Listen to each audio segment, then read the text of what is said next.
Daniel 9. Munyengetero waDhanieri. Mugore rokutanga raDharius mwanakomana waAhasuerasi, chizvarwa cheMedhia, uyo akaitwa mutongi pamusoro poumambo hwavaBhabhironi. Mugore rokutanga rokutonga kwake, ini Dhanieri ndakanzwisisa kubva mumagwaro, sezvakataura shoko raJehovha rakapiwa kuna Jeremia muprofita, kuti Jerusarema richagara riri dongo kwamakore 40. Saka ndakatendeukira kuna Ishe Mwari ndikamukumbira mukunyengetera nokuteterera, ndichitsanya uye ndikafuka nguo dzamasaga namadota.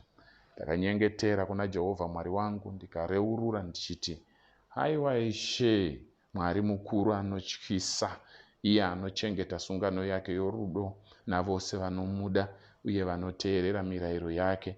Takatadza tikaita zvakaipa, takaita zvinhu zvakaipa uye takakumukirai, takatsauka tikava kure nemitemo nemirayiro yenyu. Hatina kuteerera varanda venyu vaprofita vakataura muzita renyu kumadzimambo machinda edu namadzibaba edu uye nokuvanhu vose venyika. Ishe, imi makarurama, asi nhasi takafukidzwa nenyadzi. Vanhu veJudha navanhu veJerusarema navaIsraeri vose vari pedyo navose vari kure munyika dzose kwamakatiparadzira nokuda kwokusatendeka kwedu kwamuri. Haiwa Jehovha, isu namadzimambo edu, machinda edu namadzibaba edu takafukidzwa nenyadzi nokuti takakutadzirai. Ishe Mwari wedu ndiye ane ngoni uye anokanganwira, kunyange dai takamumukira. Hatina kuteerera Jehovha Mwari wedu kana kuchengeta mirayiro yaakatipa kubudikidza navaranda vake vaprofita. VaIsraeri vose vakadarika murayiro wenyu ndokutsauka vachiramba kukuteererai imi. Naizvozvo kutukwa nokutonga kwaakapika kwakanyorwa mumurayiro waMozisi, muranda waMwari, zvakadururirwa pamusoro pedu nokuti takakutadzirai imi. Makazadzisa mashoko akataurwa pamusoro pedu napamusoro pamadzishe edu nokuuyisa pamusoro pedu njodzi huru. Hakuna kumbova nechinhu chakaitwa pasi pedenga rose chakafanana nezvakaitwa paJerusarema.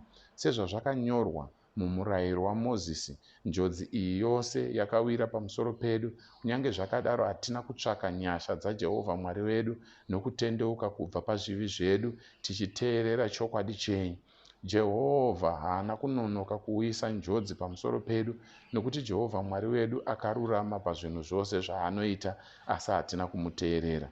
Zvino imi Ishe Mwari wedu, makabudisa vanhu venyu kubva muIjipita noruoko rune simba, uye makazviitira zita rinogara kusvikira iye nhasi.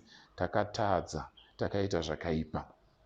Haiwa Ishe, dzorai kutsamwa kwenyu nehasha dzenyu kubva paJerusarema, guta renyu nechikomo chenyu chitsvene, nokuda kwamabasa enyu ose akarurama.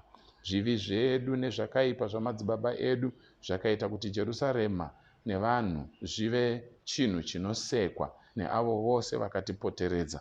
Zvino imi Mwari wedu, inzwai minyengetero nemikumbiro yomuranda wenyu. Haiwa Ishe, nokuda kwenyu mutarire nenyasha pamusoro petemberi yenyu yakaparara. Rerekai nzeve yenyu imi Mwari, uye munzwe. Zarurai meso enyu muone kuparadza kweguta rakatumidzwa zita renyu. Hatikumbiri kwamuri nokuda kwokuti takarurama, asi nokuda kwenyasha dzenyu huru. Haiwa Ishe, inzwai. Haiwa Ishe, kanganwirai. Haiwa Ishe, inzwai muite. Haiwa Mwari wangu, nokuda kwenyu musanonoka, nokuti vanhu venyu neguta renyu vakatumidzwa zita renyu. Pandakanga ndichitaura uye ndichinyengetera, ndichireurura chivi changu nechivi chavanhu vangu vaIsraeri, ndichiisa chikumbiro changu kuna Jehovha Mwari wangu nokuda kwechikomo chake chitsvene, ndichiri pakunyengetera, Gabhurieri, murume wandakanga ndaona muchiratidzo changu chokutanga, akasvika pandiri achibhururuka kwazvo nenguva inenge yechibayiro chamadekwana. Akandirayira uye akati kwandiri, Dhanieri, ndauya zvino kuzokupa njere nokunzwisisa. Pawakangotanga kunyengetera, mhinduro yakabva yapiwa. Ndiyo yandauya kuzokuudza, nokuti iwe unokudzwa kwazvo. Naizvozvo rangarira shoko iri uye unzwisise chiratidzo.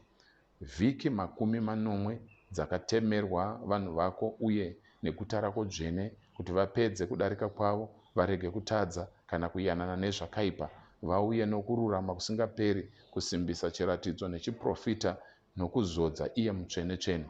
Uzive uye unzwisise izvi: kubva pakupiwa kwechirevo chokuvandudza nokuvaka Jerusarema kusvikira muzodziwa iye mutongi auya, kuchava nevhiki 9 uye vhiki 62 richavakwa rine migwagwa uye nomugero, asi munguva dzokutambudzika. Shure kwevhiki 62 muzodziwa achagurwa uye achashaya chinhu. Vanhu vomutongi vachasvika vagoparadza guta nenzvimbo tsvene. Kuguma kuchauya sokudira kwemvura. Hondo icharamba iripo kusvikira kumagumo, uye kuparadza kwakatemwa kare. Achasimbisa sungano navazhinji kwevhiki imwe. Pakati pevhiki achagumisa chibayiro nechipiriso, uye pano rumwe rutivi rwetemberi achaisa chinyangadzo chinokonzera kuparadzwa kusvikira kuguma kwakatemwa kwadururirwa pamusoro kwake.